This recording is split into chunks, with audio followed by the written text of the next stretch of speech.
ഒരു ചെക്കൻ വേഗം വന്നിട്ട് കത്രിക കൊണ്ട് ഇവിടെ കുത്തി കീറി. അപ്പത്തേക്ക് അവൻ പോയി. എന്നിട്ട് വേറെ ചെക്കൻ വന്ന് ചവിട്ടിയിട്ടിട്ട് കുത്താണ് ചെയ്തത്. കമ്മൽ ഉള്ളിലേക്ക് കയറി പോയിട്ടുണ്ടായിരുന്നു. മൂക്കിലടിച്ചിട്ട് മൂക്ക് നീര് വെച്ചിട്ടുണ്ട്. ഇന്നലെ രാത്രി 10:30 കൂടിയാണ് ഒരു വിദ്യാർത്ഥി, മൂലങ്കാവ് സ്കൂളിലെ വിദ്യാർത്ഥിയായിട്ടുള്ള ശബരിനാഥൻ എന്ന് പറയുന്ന ആ കുട്ടി മർദ്ദനമേറ്റതിനെ തുടർന്ന് ബത്തേരി താലൂക്ക് ആശുപത്രി ചികിത്സയ്ക്കായി എത്തിയത്. ഈ കുട്ടിയെ നിർബന്ധിച്ച് ഡ്യൂട്ടി ഡോക്ടർ ഡിസ്ചാർജ് ചെയ്യുന്നുള്ള വിവരമാണ് നമുക്ക് ലഭിച്ചത്. ഇതിൻ്റെ അടിസ്ഥാനത്തിൽ ക്യാമറാമാൻ മനുവിനൊപ്പം ഞങ്ങൾ ബത്തേരി ആശുപത്രിയിലേക്ക് എത്തി. ബത്തേരി ആശുപത്രിയിലേക്ക് എത്തുന്ന ഘട്ടത്തിൽ പോലീസ് സംഘവും അവിടെ ഉണ്ടായിരുന്നു. ബത്തേരി പോലീസ് സ്റ്റേഷനിലെ പോലീസ് ഉദ്യോഗസ്ഥരുടെ നേതൃത്വത്തിലുള്ള സംഘമാണ് അവിടെ കുട്ടിയുടെ വീട്ടുകാരിൽ നിന്ന് വിശദാംശങ്ങൾ ശേഖരിച്ചിരുന്നത്.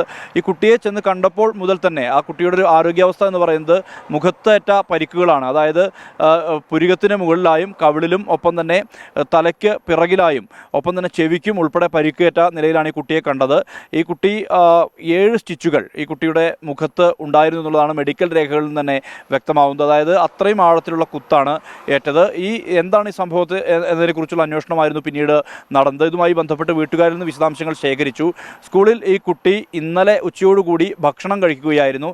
ഭക്ഷണം കഴിക്കുന്നതിനിടെ അതിനുശേഷം ഒരു കുട്ടി വന്ന്, ഒരു സഹപാഠിയായ മറ്റൊരു 10ാം ക്ലാസ്സിലുള്ള കുട്ടി വന്ന് പരിചയപ്പെടണമെന്ന് പറഞ്ഞുകൊണ്ട് ഈ ശബരിനാഥനെ കൊണ്ടുപോവുകയാണ്.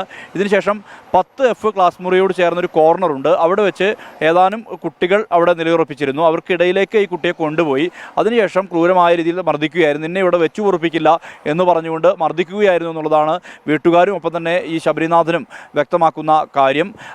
എന്താണ് ഈ മർദ്ദനത്തിൻ്റെ കാരണം എന്നുൾപ്പെടെയുള്ള കാര്യങ്ങൾ ഇനിയും വ്യക്തത വന്നിട്ടില്ല. ഈ 6 പേർ ഈ കൂട്ടത്തിൽ ഉണ്ടായിരുന്നു എന്നുള്ളതാണ് പറയുന്നത്. ഇതിനിടയിൽ ഒരു കുട്ടി കത്രിക ഉപയോഗിച്ചുകൊണ്ട് കുത്തി, അതായത് മുഖത്ത് കുത്തുണ്ടായി. അതോടൊപ്പം തന്നെ ഈ നെഞ്ചിൽ കുത്താൻ ശ്രമിച്ചപ്പോൾ തടയുന്നതിനിടെയാണ് ഈ മുഖത്ത് പരിക്കേറ്റിരിക്കുന്നത്. ഇവിടെയാണ് 7 സ്റ്റിച്ച് കവിളിലാണ് ഉള്ളത്. മാത്രമല്ല ഈ കമ്മൽ ധരിക്കുന്ന ആളായിരുന്നു ശബരിനാഥൻ.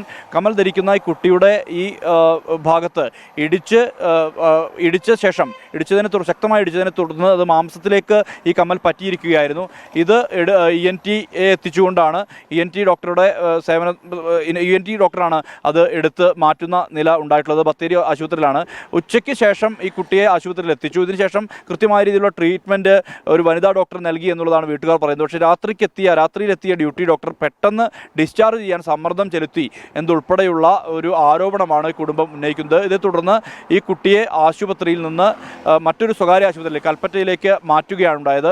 ഇന്ന് രാവിലെ വീട്ടുകാരുടെ പ്രതികരണം നമ്മൾ തേടിയിരുന്നു. വീട്ടുകാർ പറയുന്നത് ഇത് കൃത്യമായ രീതിയിലുള്ള റാഗിംഗ് ആണ് എന്നുള്ള ഒരു ആരോപണമാണ് വീട്ടുകാർ ഉന്നയിക്കുന്നത്. അമ്മ സ്മിത ഉൾപ്പെടെയുള്ളവർ ഉന്നയിക്കുന്ന ആരോപണം അതാണ്. എന്തായാലും ക്രൂരമായ രീതിയിലുള്ള മർദ്ദനം ഈ കുട്ടിക്ക് ഏൽക്കേണ്ടി വന്നിട്ടുണ്ട്. മാത്രമല്ല മൂക്കിനുൾപ്പെടെ ഒരു ചതവുള്ള ഒരു സ്ഥിതിയുണ്ട്. അതായത് മൂക്കിലടക്കം പരിക്കേൽക്കുന്ന നിലയിലേക്ക് വന്നിട്ടുണ്ട്. മാത്രമല്ല തലയ്ക്ക് പിറകിൽ നല്ല പരിക്കുണ്ട്. ഇങ്ങനെയാണ് ഈ കുട്ടിയുടെ ഒരു അവസ്ഥ ഉണ്ടായിരുന്നത്. ഈ വിഷയം നമ്മൾ പുറം ലോകത്തേക്ക് എത്തിച്ചു. ഇതിൻ്റെ അടിസ്ഥാനത്തിൽ കൃത്യമായ രീതിയിലുള്ള അന്വേഷണം വിദ്യാഭ്യാസ വകുപ്പിൻ്റെ ഭാഗത്തു നിന്നുണ്ടായി. മന്ത്രി വി ശിവൻകുട്ടി നേരിട്ട് തന്നെ രക്ഷിതാക്കളെ വിളിച്ചു. ഈ കൃത്യമായ രീതിയിലുള്ള അന്വേഷണം ഉണ്ടാകുമെന്നുള്ള ഉറപ്പ് വിദ്യാഭ്യാസ മന്ത്രി അമ്മ സ്മിതയ്ക്ക് ഉൾപ്പെടെ നൽകുകയുണ്ടായി. അതോടൊപ്പം തന്നെ PTA ഭാരവാഹികളുമായും വിദ്യാഭ്യാസ മന്ത്രി ബന്ധപ്പെട്ടു.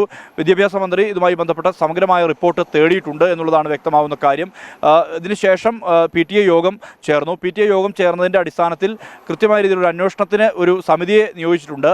പ്രിൻസിപ്പൽ അധ്യക്ഷനായ സമിതിയാണ്. ഇതിൽ HM, അതോടൊപ്പം തന്നെ PTA ഭാരവാഹികൾ, ജീവനക്കാർ ഉൾപ്പെടെയുള്ള പ്രതിനിധികളുള്ള 7-അംഗ സമിതിയാണ്. 7 ദിവസത്തിനകം കൃത്യമായ രീതിയിലുള്ള അന്വേഷണം നടത്തി നടപടി സ്വീകരിക്കുക എന്നുള്ളതാണ് ലക്ഷ്യം വെക്കുന്നത് എന്നുള്ളതാണ് PTA ഭാരവാഹിയായിട്ടുള്ള KN എബി പറഞ്ഞത്. എന്തായാലും അന്വേഷണം ഉണ്ടാകും. മാത്രമല്ല 2 കുട്ടികളെ അന്വേഷണ വിധേയമായി സസ്പെൻഡ് ചെയ്തിട്ടുണ്ട്. കൂടുതൽ കുട്ടികൾ കൃത്യത്തിൽ ഉൾപ്പെട്ടിട്ടുണ്ടോ എന്ന് ബോധ്യപ്പെട്ടാൽ സ്വാഭാവികമായും ആ കുട്ടികളെയും സസ്പെൻഡ് ചെയ്യുന്ന നടപടിയിലേക്ക് കടക്കുമെന്നുള്ള ഒരു സൂചനയാണ് PTA ഭാരവാഹികൾ ഉൾപ്പെടെയുള്ളവർ വ്യക്തമാക്കുന്നത്. യൂത്ത് കോൺഗ്രസിൻ്റെ നേതൃത്വത്തിൽ ഇവിടുത്തെ ജില്ലാ പഞ്ചായത്ത് അംഗമായിട്ടുള്ള ജില്ലാ പഞ്ചായത്ത് അംഗത്തിൻ്റെ നേതൃത്വത്തിൽ ഇവിടെ ഒരു ഡോക്ടറുമായി സംസാരിച്ചു, വിശദമായി സൂപ്രണ്ടുമായി സംസാരിച്ചു. ഇതിനുശേഷം നടപടികൾ ഉണ്ടാകും എന്നുള്ള തരത്തിലുള്ള ഒരു വിവരമാണ് ലഭ്യമാവുന്നത്. എന്തായാലും യൂത്ത് കോൺഗ്രസ് അത്തരത്തിലുള്ള ഇടപെടൽ ഈ ഭാഗത്ത് ആശുപത്രി കേന്ദ്രീകരിച്ച് നടത്തിയിട്ടുണ്ട്.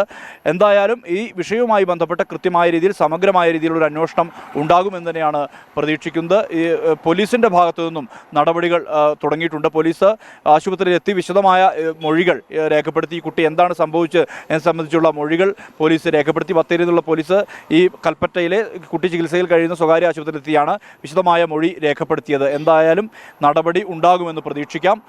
വിദ്യാഭ്യാസ മന്ത്രി ഉൾപ്പെടെയുള്ളവർ ഇടപെട്ടിട്ടുണ്ട്.